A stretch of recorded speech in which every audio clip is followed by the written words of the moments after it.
Financial derivative series में अभी तक हमने डेरिवेटिव्स का मीनिंग और कंसेप्ट मैकेनिज्म डिस्कस किया।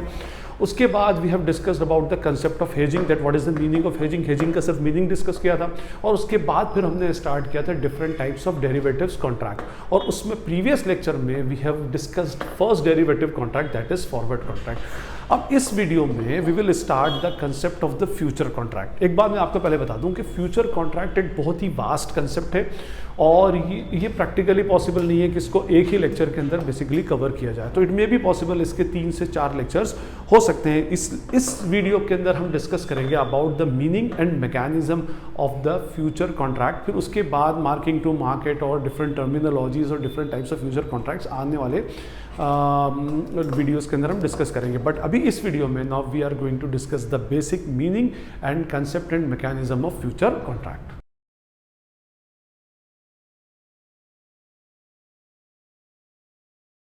फॉरवर्ड और फ्यूचर कॉन्ट्रैक्ट के अंदर कोई बहुत ज़्यादा डिफरेंसेस नहीं होते, तो मैं आपको सजेस्ट करूंगा कि फ्यूचर कॉन्ट्रैक्ट के इस वीडियो को देखने से पहले आप प्रीवियस फॉरवर्ड कॉन्ट्रैक्ट के वीडियो को जरूर देखें ताकि इसका बैकग्राउंड आपको एक्चुअली समझ में आए।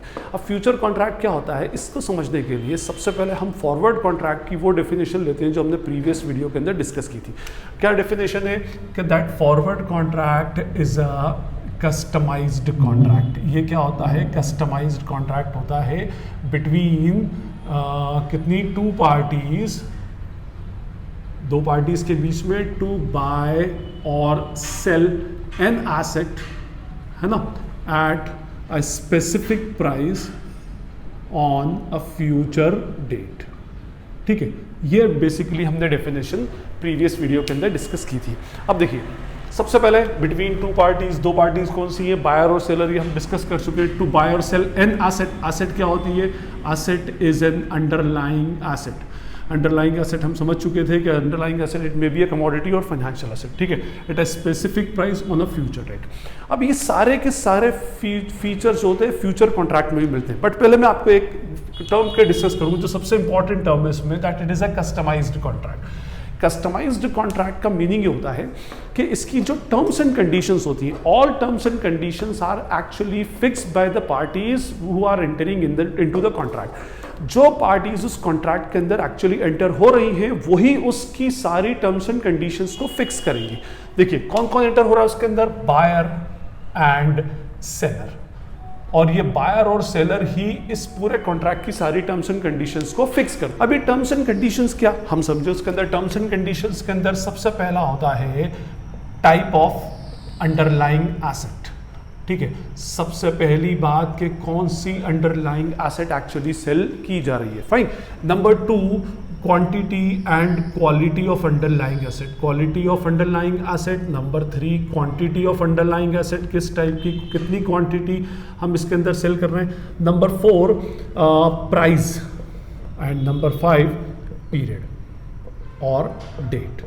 ठीक है, basically these are the 5 conditions which are actually fixed by the parties who are entering into the contract. कौन, बायर और सेलर के बीच में। इन 5 के ऊपर क्या होता था, ये टर्म्स एंड कंडीशंस वो लोग आपस में फिक्स करते हैं। ठीक है, जैसे मैं आपको एक थोड़ा सा प्रीवियस एग्जांपल के अंदर लेकर जाऊं कि भाई वहां पर हमने एग्जांपल लिया था कि 2 पार्टीज है, एक फार्मर है और एक ट्रेडर है। ठीक है, और फार्मर के पास में 2370 क्विंटल्स वीट जो है ये रेडी होने वाला है आफ्टर 3 मंथ्स, है ना। और आज जो वीट की प्राइस चल रही है दैट इज ₹1500 पर क्विंटल, 1500 रुपये पर क्विंटल पर। फार्मर को इस बात का डर है कि भाई इस जो वीट की प्राइसेस है ये 3 मंथ्स के बाद जब तक इसकी पूरी क्रॉप रेडी होगी तब तक ये प्राइसेस क्या हो जाएगी, डाउन हो जाएगी। ठीक है, इसको डर है कि भाई ये 1380 या 1400 रुपीज़ तक जा सकती है, 100 रुपये पर क्विंटल का इसको लॉस हो जाएगा पर क्विंटल के हिसाब से। On the other hand traders हैं, और ट्रेडर वो लोग होते हैं जो इन फार्मर से वीट को परचेस करते हैं। और इन ट्रेडर का सेंटिमेंट ये है कि भाई इस आने वाले 3 मंथ्स के बाद में इसकी प्राइसेस हो सकता है मार्केट में बढ़ जाए, 1600 और 1620 और 1650 रुपीज़ पर क्विंटल हो जाए। एक तरफ का सेंटीमेंट ये है कि प्राइसेस इन फ्यूचर डाउन होगी, दूसरी तरफ का सेंटीमेंट ये है कि प्राइसेस इन फ्यूचर क्या हो जाएगी, बढ़ जाएगी। तो ये दोनों पार्टीज एक कॉन्ट्रैक्ट के अंदर आपस में एंटर होती थी। ये कौन हो गया, seller one who is taking the short position, and ये ट्रेडर कौन हो गया, buyer, one who is taking the long position. अब ये दोनों, मान लो मैंने उस टाइम डेट दी थी प्रीवियस लेक्चर में 3 जुलाई को, 3 जुलाई को ये दोनों पार्टीज फार्मर और ट्रेडर एक कॉन्ट्रैक्ट के अंदर एंटर हुए, जिसमें फार्मर बोल रहा है कि मैं आपको 2370 quintals wheat at the rate 1500 sell करूंगा ऑन आफ्टर 3 मंथ्स, मीन्स हमने 3 जुलाई से 3 अक्टूबर लिया था, ऑन 3 अक्टूबर एट ₹1500। ठीक है, तो इसके अंदर आप देखिए क्या हो गई, इसके अंदर सबसे पहले इन दोनों के बीच में टर्म्स एंड कंडीशंस इन्होंने आपस में डिस्कस की। कैसे आपस में डिस्कस की, underlying type of underlying asset, क्या है टाइप ऑफ अंडरलाइंग एसेट इस केस में, wheat is the type of underlying asset. ठीक है, वीट था, फार्मर वीट सेल करना चाह रहा है। ठीक, क्वालिटी ऑफ अंडरलाइंग एसेट, कोई भी क्वालिटी XYZ क्वालिटी हो जाएगी, वीट की बहुत सारी क्वालिटीज आती है, शरबती हुआ, चंद्रोसी हुआ, व्हाटएवर, ठीक है ना, तो XYZ quality. Quantity of underlying asset, उसने कहा कि भाई 2370 क्विंटल्स का ये contract, means on 3 October farmer will deliver 2370 quintal wheat at the rate ₹1500 to the trader, trader is ready to buy and farmer is ready to sell. ठीक है, price कितनी है इसमें, एट ₹1500 पर क्विंटल, और आफ्टर 3 मंथ्स पीरियड, 3 मंथ के बाद में ये कॉन्ट्रैक्ट एग्जीक्यूट एक्चुअली होगा। तो ये इसके अंदर, ये मैंने आपको एग्जांपल इसलिए दिया है कि भाई आप ये देखिए कि फॉरवर्ड कॉन्ट्रैक्ट के अंदर जितनी भी टर्म्स एंड कंडीशंस होती हैं वो पार्टीज उसके अंदर डिस्कस करती है, वही पार्टीज फिक्स करती हैं जो एक्चुअली उस कॉन्ट्रैक्ट के अंदर एंटर हो रही है। फाइन, लेकिन मैंने आपको यह भी बताया था, इफ यू रिमेंबर, कि भाई ये एक टाइप का जीरो कॉस्ट कॉन्ट्रैक्ट होता है। जीरो कॉस्ट कॉन्ट्रैक्ट होता है means there is no cost for entering into the contract. आज जब 3 जुलाई को ये दोनों पार्टीज एक कॉन्ट्रैक्ट के अंदर एंटर हुई है, तो इनको कोई पैसा नहीं देना, ये जस्ट क्या कर रहे हैं, कॉन्ट्रैक्ट कर रहे हैं। और because of this zero cost contract risk arises, and that risk is called counter party risk. ये एक टाइप का काउंटर पार्टी रिस्क होता है। काउंटर पार्टी रिस्क का मीनिंग क्या होगा कि भाई लेट सपोज मान लो कि प्राइसेस 1380 या 1400 चली गई, तो उस केस में ट्रेडर को लॉस हो रहा है एंड फार्मर इज गेनिंग। ठीक है ना, मीन्स 1500 रुपये क्विंटल का गेहूँ 1380 रुपये, मतलब आज जो 1380 रुपीज़ पर क्विंटल का वीट है वो 1500 रुपये पर क्विंटल में फार्मर ट्रेडर को सेल कर रहा है। तो इट मे बी पॉसिबल कि ट्रेडर उस कॉन्ट्रैक्ट से पीछे हट जाए और एग्जीक्यूट करने से मना कर दे। ऑन द अदर हैंड, अगर प्राइसेस बढ़ जाती हैं, ठीक है, 1600 रुपीज पर क्विंटल होती है, तो अब trader is gaining and farmer is losing. तो उस केस में फार्मर इस कॉन्ट्रैक्ट को एग्जीक्यूट करने से मना कर दे, क्योंकि उनकी तो कोई कॉस्ट लगी नहीं है, ये एक टाइप का जीरो कॉस्ट कॉन्ट्रैक्ट है। तो इस वजह से इसमें काउंटर पार्टी रिस्क क्रिएट हो जाता है। इस रिस्क को ओवरकम करने के लिए ही फिर इसमें फ्यूचर कॉन्ट्रैक्ट को इंट्रोड्यूस किया गया, फ्यूचर कॉन्ट्रैक्ट को इन्वेंट किया गया। अब इसके अंदर, इस पूरी डेफिनेशन के अंदर अगर कुछ चेंज होगा तो सिर्फ हम एक चेंज करेंगे, that it is a standardised contract. ये एक टाइप का स्टैंडर्डाइज्ड कॉन्ट्रैक्ट है, ये एक टाइप का स्टैंडर्डाइज्ड कॉन्ट्रैक्ट है, मींस स्टैंडर्ड कॉन्ट्रैक्ट है। और अब स्टैंडर्ड कॉन्ट्रैक्ट का मीनिंग क्या है? स्टैंडर्ड कॉन्ट्रैक्ट का मीनिंग ये होगा कि इसकी जितनी भी टर्म्स एंड कंडीशंस हैं वो पार्टीज फिक्स नहीं कर सकती जो उसमें एंटर हो रही है। These terms and conditions are actually fix by the third party, that is the regulating authority. यहां पर इन दोनों के बीच में कोई रेगुलेटिंग अथॉरिटी नहीं थी, कोई मिडिल मैन नहीं था, इन दोनों को रेगुलेट करने वाली कोई अथॉरिटी नहीं थी, तो ये लोग फ्री थे और कोई भी party counter party risk create कर देती थी।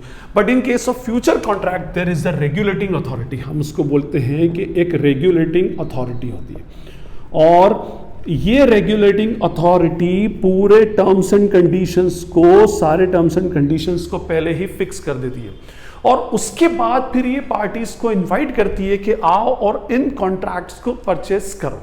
ठीक है, अच्छा पहले मैं आपको बता दूं कि रेगुलेटिंग अथॉरिटी क्या, तो रेगुलेटिंग अथॉरिटी होता है आपके एरिया का एक्सचेंज, जिस भी कंट्री में हो आप उसका एक्सचेंज। जैसे हम इंडिया की बात करें तो इंडिया में एक तो NCDEX है फॉर कमोडिटीज, ये कमोडिटीज का एक्सचेंज है, national commodities and derivative exchange. और अगर if we talk about the financial assets, तो फाइनेंशियल एसेट्स के लिए we have NSE and BSE। ये हमारे क्या है, these are the regulating authority, और ये फ्यूचर कॉन्ट्रैक्ट में बायर और सेलर के ऊपर वॉच रखते हैं, उनके ऊपर निगाह रखते हैं। और पूरा का पूरा जो फ्यूचर कॉन्ट्रैक्ट है वो एक्चुअली इसी रेगुलेटिंग अथॉरिटी के सुपरविजन के अंदर कंडक्ट होगा। अब देखिए मैं आपको बताता हूं, इसका एग्जांपल लेता हूं कि कैसे। अब इसके अंदर जो रेगुलेटिंग अथॉरिटी है, उस रेगुलेटिंग अथॉरिटी क्या करती है, पहले से कॉन्ट्रैक्ट डिजाइन करती है। देखिए मैं आपको एक सिंपल सा फंडा बताऊं उसमें कि फॉरवर्ड और फ्यूचर कॉन्ट्रैक्ट के अंदर वही डिफरेंस है जो एक टेलर मेड शर्ट में और एक रेडीमेड शर्ट के अंदर होता है। ठीक है, टेलर मेड शर्ट जो होता है वो कस्टमाइज्ड मेजरमेंट के साथ होता है। मींस आप टेलर के पास जाते हो और अपना मेजरमेंट देते हो कि शोल्डर साइज इतना, स्लीव साइज इतनी, ठीक है ना, चेस्ट साइज इतना, ये सारे के सारे मेजरमेंट आप उसको देते हो। लेकिन जब आप रेडीमेड गारमेंट परचेस करने जाते हो तो रेडीमेड के अंदर जो ऑलरेडी रेडीमेड जो मीन्स जिस फर्मे का वो एक्चुअली बना हुआ है, जिस भी उसका, वही आपको परचेस करना पड़ता हो सकता है थोड़ा सा वो लूज हो, थोड़ा सा टाइट हो जाए, ये अब परेशानी हम सबके साथ आती है, ठीक है ना। तो वो बस यही डिफरेंस है। जो कस्टमाइज्ड कॉन्ट्रैक्ट होते हैं, जो फॉरवर्ड कॉन्ट्रैक्ट्स होते हैं, those are tailor made contracts. इसको टेलर मेड कॉन्ट्रैक्ट्स भी बोलते हैं। मीन्स इसकी टर्म्स एंड कंडीशंस टेलर और जिस पार्टी का शर्ट स्टिच हो रहा है वही फिक्स करते थे। ऐसे ही फॉरवर्ड कॉन्ट्रैक्ट के अंदर बायर और सेलर करते थे।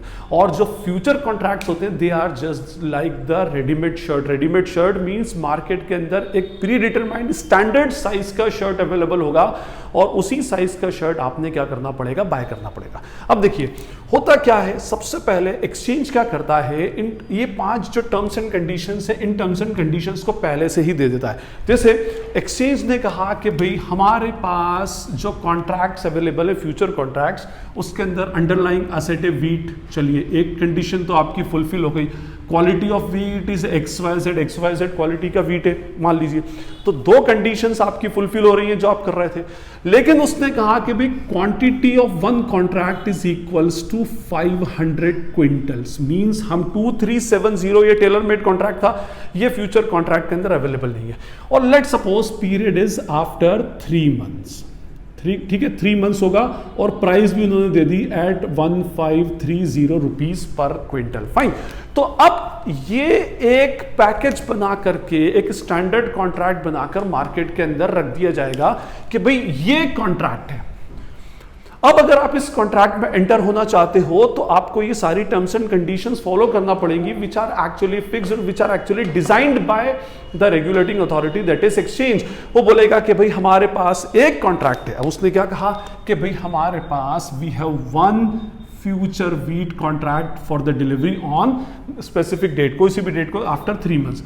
वीट है, आपको लगता है कि वीट का कॉन्ट्रैक्ट है तो आप इसको देखो, XYZ क्वालिटी का वीट है, 500 क्विंटल्स का एक कॉन्ट्रैक्ट है, available at ₹1530, executable after 3 months. 3 months के बाद एग्जीक्यूटेबल होगा, ठीक है।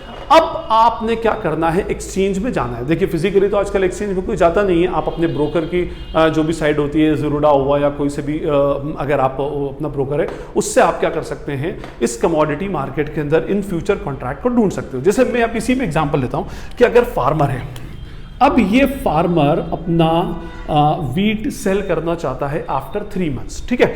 तो ये फ्यूचर कॉन्ट्रैक्ट के अंदर, एक्सचेंज के अंदर उस कॉन्ट्रैक्ट को सर्च करेगा। उसने देखा कि भाई वीट मिल गया, एक इसकी कंडीशन फुलफिल हो रही है, XYZ क्वालिटी का है ना, 3 मंथ्स के बाद का है, लेकिन प्राइस 2370, क्वांटिटी जो 2370 1500 पर क्विंटल में थोड़ा सा डिफरेंस है। मींस 500 क्विंटल का एक कॉन्ट्रैक्ट और 1530 का, ठीक है। अब अगर फार्मर क्या करता है, इसको सेल करना है, और अगर ये फार्मर एक फ्यूचर कॉन्ट्रैक्ट सेल कर रहा है, देखिए अब आप ये समझ लीजिए कि farmer here will sell the future contract, ठीक है ना। फ्यूचर कॉन्ट्रैक्ट को एक्चुअली वो सेल करेगा। अगर if he is selling 1 future contract, इसका मीनिंग क्या हुआ कि इसके अंदर, इस बंडल के अंदर क्या क्या अवेलेबल है इस फ्यूचर कॉन्ट्रैक्ट के अंदर, means he is entering into the contract to sell what, wheat of XYZ quality, 500 quintals, deliver executable after 3 months at ₹1530 per quintal. ये इस बात के लिए एक्चुअली एग्री है, ठीक है। अब जैसे मान लीजिए कि इस फार्मर के पास 2370 क्विंटल्स हैं। अब इसको 2370 क्विंटल्स देना, तो 2370 क्विंटल्स का तो कोई स्टैंडर्डाइज कॉन्ट्रैक्ट मार्केट में अवेलेबल है ही नहीं। तो ये क्या करेगा कि भाई इसको जब भी अगर कॉन्ट्रैक्ट लेने हैं तो 500 के डिनोमिनेशंस में लेने। मींस अगर ये एक फ्यूचर कॉन्ट्रैक्ट सेल करता है, means he is selling, he is entering into the contract to sell 500 quintals wheat. तो या तो उसको 2370 में से 2000 क्विंटल सेल करें, 500 क्विंटल्स के 4 फ्यूचर कॉन्ट्रैक्ट सेल करे तो 2000 क्विंटल्स वीट के मार्केट में सेल करेगा, बाकी 370 क्विंटल वीट का देखिए उसके अंदर, या फिर 130 क्विंटल्स कहीं और से अरेंज करके 500 इंटू 5 कॉन्ट्रैक्ट्स मार्केट में सेल करे तो 2500 क्विंटल्स वीट का मार्केट में सेल हो जाएगा। तो कहने का मीनिंग ये है कि यहां पर आपको जो भी एक्सचेंज ने आपको एक्चुअली कॉन्ट्रैक्ट दे दिया, उसी कॉन्ट्रैक्ट को आपने क्या करना है, सेल करना है या बाय करना है। ठीक है, तो ऑन फर्स्ट हैंड पहली बात तो ये हो गई कि फार्मर को सेल करना था, तो फार्मर इस कॉन्ट्रैक्ट के अंदर एंटर हो गया, means farmer is taking short position. अब अगर फार्मर शॉर्ट पोजीशन ले रहा है मींस ये इस फ्यूचर कॉन्ट्रैक्ट को सेल कर रहा है। फ्यूचर कॉन्ट्रैक्ट को सेल करना means he is selling the underlying asset which is described in that specific contract. On the other hand trader है, अब ट्रेडर ने फ्यूचर मार्केट के अंदर झांका और उसने देखा कि भाई 3 मंथ्स के बाद की वीट का कौन सा कॉन्ट्रैक्ट है, तो उसने देखा कि भाई वीट का एक कॉन्ट्रैक्ट है, फ्यूचर कॉन्ट्रैक्ट XYZ क्वालिटी का 500 क्विंटल्स का 1530 और 3 मंथ्स का। अब अगर इसको ये अप्रोप्रिएट लगता है, उसी तरह जिस तरह से रेडीमेड की साइज अगर आपको फिट होती है तो यू कैन बाय, आप उसको क्या कर सकते हो, बाय। तो ये ट्रेडर क्या करेगा, he will take long position in this contract.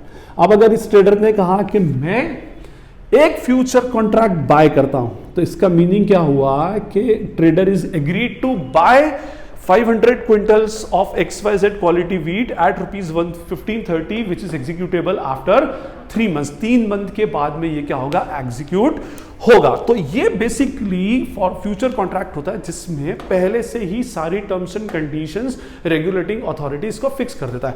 वैसे मैं आपको इसका मैकेनिज्म बताता हूं। एक्चुअली होता क्या है कि फार्मर और ट्रेडर जब ये दोनों पार्टीज एक दूसरे से कॉन्ट्रैक्ट करती है तो इनको पता ही नहीं होता कि एक्चुअली हम किससे डील कर रहे हैं। ठीक है ना, लेट सपोज एक्चुअली होता ये है इसके अंदर कि ये फार्मर जो है ये एक्सचेंज से डील कर रहा है और ट्रेडर भी क्या कर रहा है, एक्सचेंज से डील कर रहा है। फार्मर एक्सचेंज को सेल करने की बात कर रहा है और जो ट्रेडर है वो एक्सचेंज से बाय करने की बात कर रहा है। यहां पर जिस तरह से हम फाइनेंशियल एसेट में देखते हैं कि भाई बायर ऑफ शेयर्स को ये नहीं पता होता कि वो किसको शेयर सेल कर रहा है और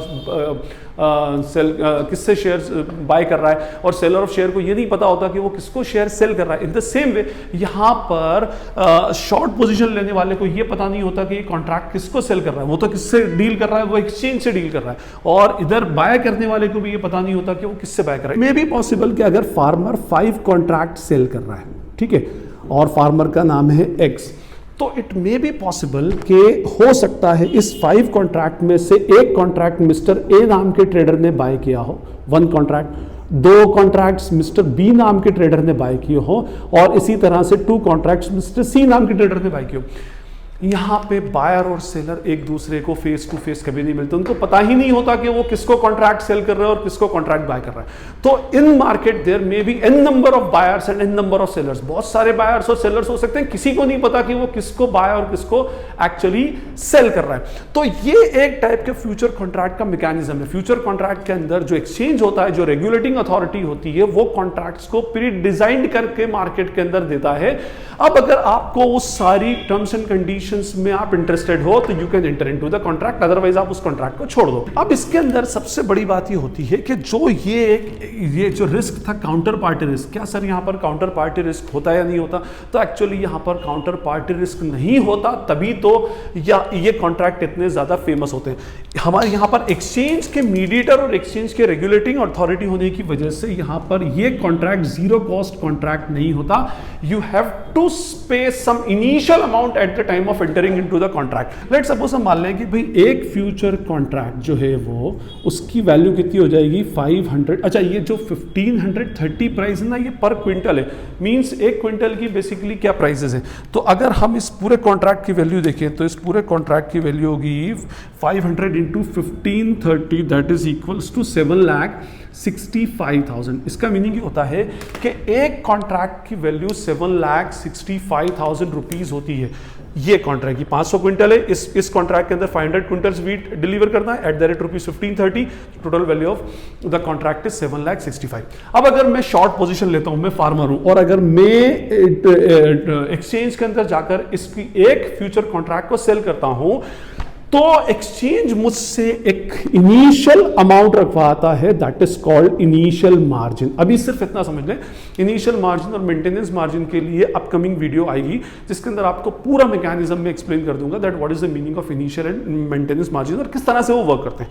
एनीवे, इनिशियल मार्जिन रखवाता है। लेट्स सपोज इसका उसने कहा कि भाई 5% आपको इनिशियल मार्जिन के फॉर्म में रखना पड़ेगा, तो 7,65,000 into 5 is equals to 38,250 rupees farmer को एक्सचेंज के अंदर डिपॉजिट करना पड़ेंगे just for the security reason, क्योंकि इस फ्यूचर कॉन्ट्रैक्ट का सेटलमेंट डेली बेसिस पर होता है।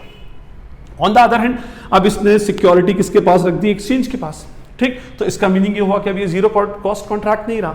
अब मान लें कि ये जो एक फ्यूचर कॉन्ट्रैक्ट सेल कर रहा है मिस्टर एक्स नाम का, इसे मिस्टर वाई नाम के ट्रेडर ने बाय किया। ठीक है, अब mister Y is taking the long position, means he is ready to buy 500 quintal wheat at ₹1530। तो इसके लिए भी कॉस्ट कितनी हो गई? 7,65,000। इसका भी 5%, 10%, वॉटेर अमाउंट, ये भी इसको भी क्या करना पड़ेगा? एक्सचेंज के अंदर डिपॉजिट करना पड़ेगा। Means buyer and seller both have to deposit some initial amount at the time of entering into the market. That's why this future contract is no more zero cost contract. Means इसके अंदर zero cost contract नहीं होता। अगर आपको contract के अंदर enter करना है तो you have to pay some initial amount to the exchange, और इसी initial amount की वजह से यहाँ पर जो counter party risk होता है वो counter party risk क्या हो जाता है? eliminate हो जाता है। प्लस दूसरी बात, ये डेली बेसिस पर इसका सेटलमेंट होता है, रोज का इसका प्रॉफिट और लॉस देखा जाता है, और जितना प्रॉफिट इसको होता है वो इसके अकाउंट में बढ़ा दिया जाता है। भाई naturally it is also a 2% zero sum game. मैंने आपको लास्ट लेक्चर में फॉरवर्ड कॉन्ट्रैक्ट में बताया था कि forward contract is a 2% zero sum game. Future contract is also a 2% zero sum game. Means जितना इसका प्रॉफिट होता जाएगा उतना ही इसका लॉस होगा, या जितना इसका लॉस होगा वो उस पार्टी का प्रॉफिट होगा। तो अगर मान लें कि भी इस पार्टी का 500 रुपीज का लॉस हुआ है तो 500 रुपीज इसके अकाउंट से डिडक्ट हो जाएंगे और इसके अकाउंट में क्या कर दिए जाते हैं? ऐड कर दिए जाते हैं। तो इससे क्या होता है? डेली सेटलमेंट के ऊपर काम होता है, तो इससे काउंटर पार्टी रिस्क भी एक्चुअली क्या होता है? कम हो जाता है। तो मैंने आपको बताया कि भाई फ्यूचर कॉन्ट्रैक्ट क्या, ये एक टाइप का कस्टम स्टैंडर्डाइज्ड कॉन्ट्रैक्ट है। स्टैंडर्डाइज्ड कॉन्ट्रैक्ट मार्केट में ऑलरेडी अवेलेबल है, just like the readymade shirts. आपको जाना है, अगर आप उस कॉन्ट्रैक्ट पर एग्री होते हो तो आप उस कॉन्ट्रैक्ट को बाय करो या उस कॉन्ट्रैक्ट को सेल करो मार्केट के अंदर। ठीक है, फाइन। अब यहां पर 3 मंथ्स के बाद में अगर इसने एक कॉन्ट्रैक्ट सेल करने की बात की तो 500 क्विंटल्स व्हीट इसको डिलीवर करना पड़ेगा। एक बात मैं आपको बता दूं कि भाई फ्यूचर कॉन्ट्रैक्ट्स के अंदर फिजिकल डिलीवरी एक्चुअली नहीं होती, यहां पर पोजीशन ऑफसेट होती है, स्क्वायर ऑफ होती है। अब ये पोजीशन ऑफसेट होना या स्क्वायर ऑफ होना क्या, ये हम बाद के लेक्चर्स में डिस्कस करेंगे। फिलहाल इतना इसके अंदर कि इसके अंदर फिजिकल डिलीवरी यूजुअली नहीं होती। जो भी प्रॉफिट लॉस होता है उस प्रॉफिट लॉस को ये लोग लेकर के पोजीशन को ऑफसेट या पोजीशन को स्क्वायर ऑफ करके क्या करते हैं? इस कॉन्ट्रैक्ट को पूरा एग्जीक्यूट एक्चुअली कर देते हैं। तो आई होप अब आपको फ्यूचर कॉन्ट्रैक्ट का बेसिक मीनिंग और मैकेनिज्म क्लियर हो गया होगा। In case if you feel any query, any doubt, आगे के लेक्चर्स के अंदर हम इसके और मैकेनिज्म्स को डिस्कस करेंगे। तो if you feel any query, any doubt, you can ask in the comment section. This is Najeeb Hashmi and all of you are watching Najeeb Hashmi's lectures. Thank you.